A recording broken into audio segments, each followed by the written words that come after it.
Halo teman-teman semua, kembali lagi ke konten gua. Di sini gua bakal bahas tentang emang tambang itu dibutuhkan Indonesia dan apakah tambang harus tutup? Oke, nggak usah lama-lama, kita masuk aja ke topiknya.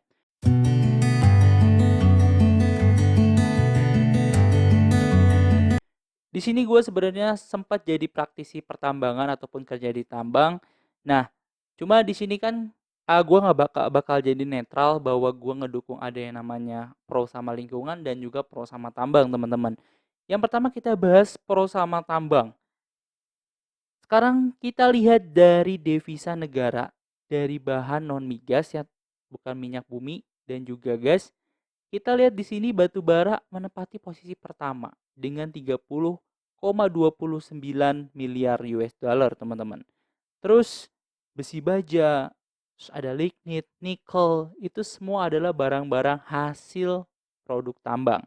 Jadi kalau misalnya kita mau negara kita punya devisa yang besar, duitnya terus banyak, ibaratnya terus ada pendapatan. So berarti tambang adalah salah satu mata pencarian utama milik negara kita Indonesia. Oke, jadi kalau misalnya kita nggak pro ya susah juga. Terus yang kedua adalah listrik dan juga teknologi. Sekarang kalau kita ngomongin listrik, batu bara ini bisa sampai 60% penyumbang listrik di Indonesia, teman-teman. Jadi kalau misalnya kita ngebahas tentang kelistrikan, simpelnya adalah saat kalian mati listrik ataupun mati lampu istilahnya, kalian bisa tahan berapa lama?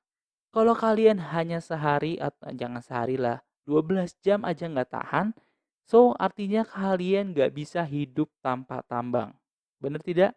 Ya, bener banget. Karena apapun kalian butuh listrik, butuh internet. Bahkan barang-barang HP dan juga elektronik kalian itu banyak menggunakan barang-barang tambang, teman-teman, nikel dan sebagainya macamnya. So berarti kita bisa bilang tambang ini nggak bisa kita hilangkan untuk sampai sekarang. Bahkan ESDM pun udah ngasih data bahwa punya produksi sampai 2025 untuk terkait listrik dan juga terkait berbagai macam yang digunakan ataupun yang menggunakan batu bara, teman-teman. So, ini ada kita bisa lihat ya, teman-teman. Nah, di sini kita bisa lihat bahwa ada beberapa dari Kementerian SDM mengeluarkan berapa jumlah yang harus kita butuhkan ataupun Indonesia butuhkan terkait batu bara. Hanya batu bara, belum yang lainnya. Oke. So, sekarang kalau misalnya gua ngepro ke lingkungan seperti gini ya. Jadi, gue jujur kalau misalnya kita nambang, pasti nggak bakal bisa kembali seperti semula, teman-teman. Jadi apa yang kita ambil ya sudah, nanti bakal misalnya kita ketinggian misalnya dari 100 meter. Dengan batu bara ataupun material-material lain yang diambil, akan nurun. Dan kalau misalnya nurun ini pun gak bakal bisa baik lagi seperti semula, bener kan? Jadi dengan metode apapun, pasti ada kekurangan karena nggak bisa 100% kembalinya. So, tapi gimana sih caranya? Adalah gini, teman-teman, kita ngikutin SOP ataupun dari pemerintah kan ada aturan undang-undangnya sebagai macam. Nah, harus kita ikutin, teman-teman.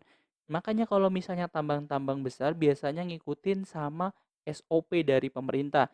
So, kalau misalnya ditinggalin atau udah selesai penambangan, itu bakal cepet banget untuk pemulihannya, teman-teman. Dan at least itu akan kembali cukup bagus dibandingin kalau misalnya tambang-tambang ilegal yang hanya asal diambil, asal dikeruk terus ditinggalkan, itu benar-benar merusak lingkungan. Jadi untuk teman-teman yang ngepro sama lingkungan termasuk yang nggak ataupun nggak setuju sama tambang, kalian harus ataupun kita semua harus lebih concern terkait yang namanya tambang ilegal ataupun peraturan pertambangan kayak cara menambang dan sebagainya macamnya. Karena kalau misalnya kita masih menganut bahwa Indonesia bisa hidup tanpa tambang, menurut gua itu udah susah banget ya. Karena Indonesia masih tergantung dengan pertambangannya, industri pertambangannya.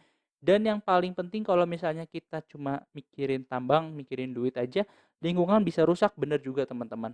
Tapi gimana caranya biar bisa bekerja sama, di mana tambang bisa jalan, lingkungan masih jalan, yaitu adalah peraturan ataupun peraturan pertambang ini diperketat yang mengakibatkan bahwa tambang ini bisa berjalan sesuai dengan SOP ataupun sesuai dengan undang-undang.